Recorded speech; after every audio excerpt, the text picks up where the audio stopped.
आप सभी का स्वागत है हमारे 89.6 एफएम सीकर के डिजिटल पेज पे। मैं हूं प्रीति और आज हमारी कम्युनिकेशन विद्या की टीम आई है राजकीय उच्च माध्यमिक विद्यालय रघुनाथगढ़। चलिए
अब इस स्कूल की हम एक बहुत ही अनोखी क्लास में आ गए हैं जो है मल्टी स्किल फाउंडेशन कोर्स की क्लास।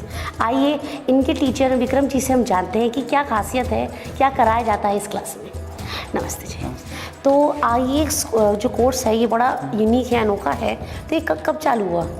ये 2022 से चल रहा है। अच्छा, 2022 से चल रहा है। और आप इनके कब से इंचार्ज हैं? 2022 से मैं 2022 से। तो मैंने देखा कि आप बहुत सारी अलग अलग चीज़ें सिखाई जाती हैं। तो कितने बच्चे आते हैं? हमारे 50 बच्चे अभी इनरोल हैं 9th और 10th क्लास। अच्छा, 9th और 10th क्लास में फोकस है अभी। और कौन कौन सी एक्टिविटी सिखाई जाती है? इसमें हमारे पास 4 मॉड्यूल हैं जिसके अंदर हम फूड प्रोसेसिंग टेक्निक के अंदर हम बहुत सारे फूड के अंदर जो भी प्रोसेस किए जाते हैं उन सारी टेक्निक्स के बारे में हम बताते हैं। साथ ही गार्डनिंग का है, नर्सरी गार्डनिंग एग्रीकल्चर के अंदर जो भी फील्ड में जो वर्क होते हैं उसके बारे में हम एक्सप्लेन करते हैं। और जो टेक्निक्स जो यूज़ में ली जा रही हैं जो ग्रामीण क्षेत्र पे या फिर शहरी क्षेत्र पे उनके ऊपर हम फोकस करते हैं। थर्ड जो चीज़ हमारी बात आती है एनर्जी इन्वायरमेंट, जिसके अंदर हम इलेक्ट्रिशियन से जितने भी रिलेटेड वर्क हैं वो सीखते हैं। और जो हमारे एनर्जी को हम फ्री एनर्जी को हम कैसे अपना मतलब यूज़ कर सकते हैं उसके बारे में डिस्कस करते हैं। फोर्थ है हमारा वर्कशॉप इंजीनियरिंग टेक्निक, जिसके अंदर हम कंस्ट्रक्शन वर्क के अंदर काम करते हैं। हम कारपेंट्री हम सीखते हैं, सीट मेटल पे हम वर्क करते हैं, इस तरह से प्लम्बिंग हम करते हैं। इस तरह से बहुत सारे प्रैक्टिकल्स हैं जो हम प्रैक्टिकल लर्निंग बाय डूइंग पे काम करते हैं। तो ये जो इस क्लास को चालू करने का कोई इसके पीछे कोई रीज़न होगा, कोई वजह थी? हाँ, इसके पीछे एक बड़ी वजह है कि जो बच्चे जिनके पास संसाधनों की कमी है, वो बच्चे जिनके पास संसाधनों की कमी है वो इस स्किल से कहीं दूर रह जाते हैं। हाँ जी, हाँ जी। उनके घर वालों के पास इतना पैसा नहीं होता कि वो अच्छी स्किल किसी को दे सके। हम ये जो भी चीज़ें सिखा रहे हैं ये फ्री ऑफ कॉस्ट है बच्चे के लिए, कोई भी किसी भी तरीके का कोई भी पैसा नहीं लिया जा रहा है। और इसके पीछे एक बजाज ऑटो फाइनेंस हमें फाइनेंस कर रहा है। और अच्छा। ये जो संस्था ये जो लैब सेटअप किया है ये पुणे का महाराष्ट्र से लैंड हैंड इंडिया के नाम से एक एनजीओ जो इसको संचालित कर रहा है। अच्छा, तो आप ये देख सकते हैं कि इस स्कूल में ना केवल बच्चों को एक सिंपल शिक्षा दी जाती है बल्कि उनकी स्किल डेवलपमेंट पे भी फोकस किया जाता है। आपसे बात करके बहुत अच्छा लगा, धन्यवाद।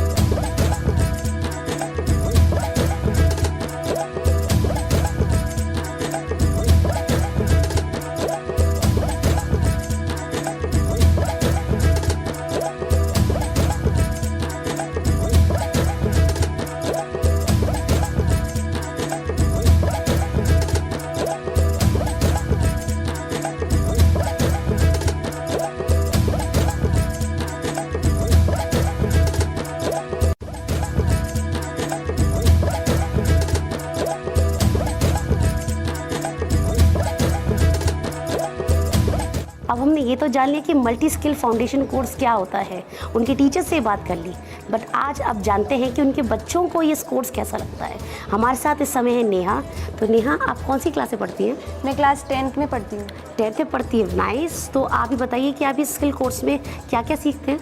हम इसमें 4 सेक्शन है, FPT, WET, GNET, energy environment. FPT में हम खाना बनाने के प्रकार, उससे जुड़ी सावधानियाँ। WET में हम लकड़ी से कोई चीज़ बना सकते हैं, उससे जुड़ी सावधानियाँ। एनर्जी एनवायरनमेंट में वायरिंग के बारे में सीखते हैं, उससे जुड़ी सावधानियाँ।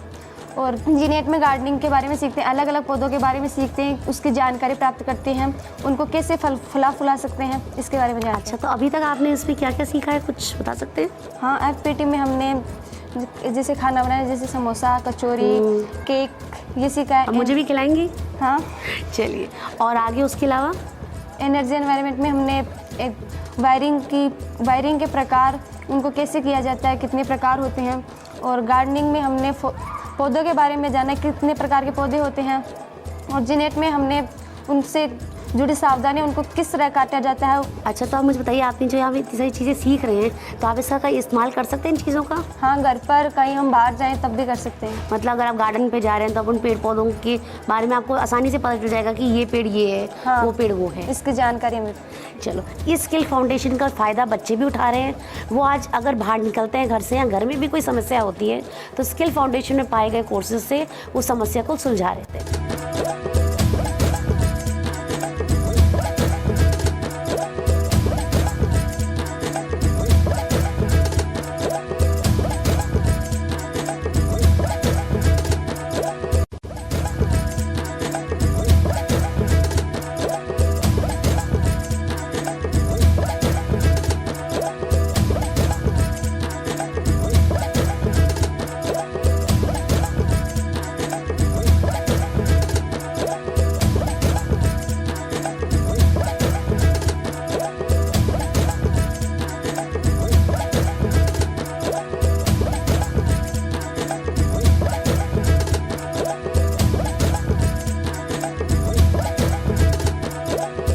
तो ये है हड़ा का टीचर विजेंद्र सिंह जी।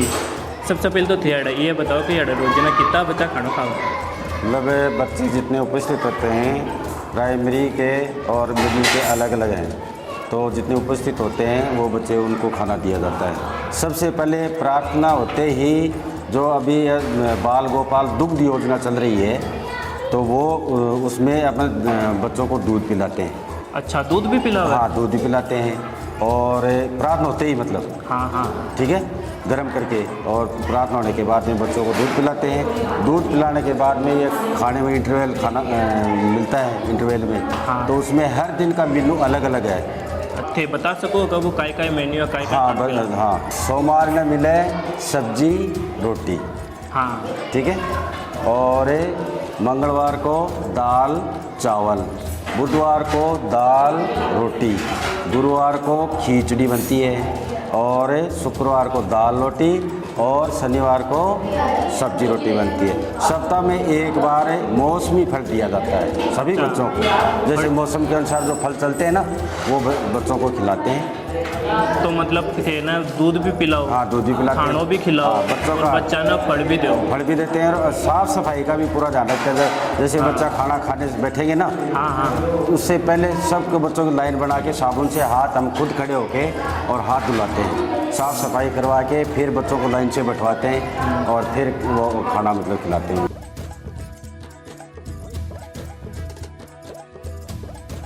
सबसे पहले तो थे थारो नाम बताओ? मेरा नाम लीलावती है और थेड़ा कितना साल से काम कर? मैंने 15 साल हो गए। अच्छा, और डेली थे कितना बच्चा को खाना बनाओ?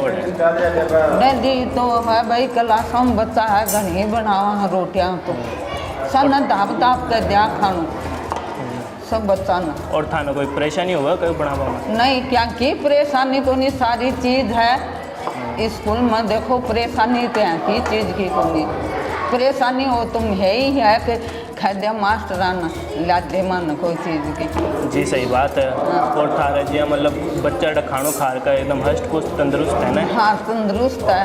वो तो एक बात तो भी लाग रही बच्चा ना, हर एक बच्चा एकदम बढ़िया से काम कर रहा है, रोटी खा रहा है बढ़िया। हाँ, सब बच्चा है जो खानो खा, सब बच्चा ना जहाँ बुला बुला कर भी है बच्चा ना खानो खुआवा। हाँ, और खाना के अलावा भी कुछ और दो क्या? खाना को पोस्ट मिला है, फड़ियार मिला है 15 दिन 8 दिन। और कुछ भी मिला है? और कुछ फड़ियार ही मिला है, दूध है, दूध मिला है। दूध भी मिला है? हाँ। अच्छा, वो कब मिला? वो भी सुबह की टाइम में मिला है।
अभी हमारी जस्ट कम्युनिकेशन विद्या की क्लासेस ख़त्म हुई है और यहाँ कुछ बच्चे हैं जिन्होंने ये क्लासेस बहुत ध्यान से सुनी है। तो आइए इनसे जानते हैं कि इन्होंने क्लास में क्या सीखा। नमस्कार, मेरा नाम सक्षय माथुर है। ये जो कम्युनिकेशन क्लास है इसमें मैंने बहुत ध्यान से सीखा। यहाँ हमें बहुत सारे कम्युनिकेशन स्किल के टॉपिक सिखाए गए, जैसे आई कांटेक्ट है और भी बहुत सारे हैं। इनको सीख के मुझे बहुत अच्छा लगा, क्योंकि मुझे ऐसा लगता है कि ये मेरे फ्यूचर में या मैं कोई सामान्य किसी से बात भी करूँ तो उसमें ये बहुत काम आएंगे और लोगों के प्रति मेरा जो प्रभाव है उसको ये थोड़ा सा उसमें परिवर्तन करेंगे और आगे भी ये बहुत महत्वपूर्ण है। धन्यवाद। मेरा नाम सोनू शर्मा है। मैं कक्षा 10th की स्टूडेंट हूँ और मुझे बॉडी लैंग्वेज का बहुत अच्छा लगा। आपने जो चैप्टर पढ़ाया, मैं भी पहले इस अजीब तरीके से लोगों से बात करती थी, लेकिन आपने जो पढ़ाया मैं हमेशा ध्यान रखूँगी जिससे भी बात करूँगी। और सर ने बहुत ही अच्छे से तरीके से पढ़ाया, सच में थैंक यू सर। हेलो, मेरा नाम नेहा है। मैं क्लास 10th की स्टूडेंट हूँ। सर ने हमें पढ़ाया, यह सब हमें अच्छा लगा। मुझे पहले ये नहीं पता था कि किस तरह बात करते हैं, किस तरह अपने मूवमेंट को क्लियर करते हैं। इन्होंने बताया कि हम दूसरों से बात करते हैं या फिर दूसरा हमें सुन रहा है तो वो हम पर हमारी बात को ध्यान से सुन रहा है या नहीं, हम उनको बात कह रहे हैं हम या हमारी बात को इग्नोर कर रहा है। उन सब चीज़ों से ठीक कर सकती हूँ, अपनी बात रखने का तरीका कर सकती हूँ। और सबसे ज़्यादा मुझे स्पीकिंग और लिसनिंग के बारे में सर ने बताया, वह सबसे अच्छा लगा, क्योंकि मैं हमेशा बोलती ही रहती हूँ। सुनने में मुझे बहुत आलस सा आता है, क्योंकि मैं हमेशा बोलती रहती हूँ और सब ऐसे करते हैं कि ऐसे ये बोलती रहेगी। सबसे ज़्यादा मुझे सुनने का अच्छा लगा। Thank you. मेरा नाम हंसा मीणा है। मैं कक्षा 10 की छात्रा हूँ। मुझे बॉडी लैंग्वेज वाला चैप्टर बहुत अच्छा लगा था। मैं भी इसी तरह से ना बातें किया करती थी, तो मुझे पता नहीं था कि अगला हमारे बारे में क्या सोचता है। तो मुझे ये बहुत अच्छा लगा। तो अब से मैं इन सब चीज़ों का ध्यान रखूँगी और सर ने बहुत अच्छा पढ़ाया। हम ये देख सकते हैं कि आज कम्युनिकेशन विद्या की क्लासेस बच्चों ने बहुत एंजॉय करी और बहुत कुछ सीखा भी।